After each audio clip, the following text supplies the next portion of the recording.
आपण पाहत आहात नाशिक खबर न्यूज, जनतेचे हक्काचे व्यासपीठ। सिन्नर पोलिसांची धडाकेबाज कारवाई, सराईत चोरट्यास अटक, चोरीचा मोबाईल व 2 मोटरसायकलींसह 60,000चा मुद्देमाल जप्त।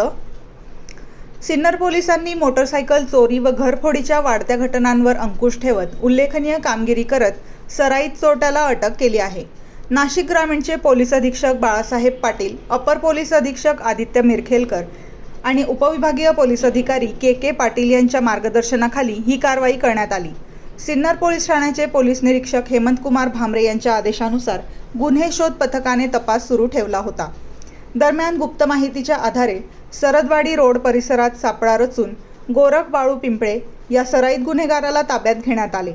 चौकशीत त्याच्याकडून विना क्रमांकाची प्लॅटिना मोटरसायकल, रेडमी कंपनीचा मोबाईल आणि गुन्ह्यासाठी वापरलेली मोटरसायकल असा एकूण सुमारे 60,000 रुपयांचा मुद्देमाल जप्त करण्यात आला।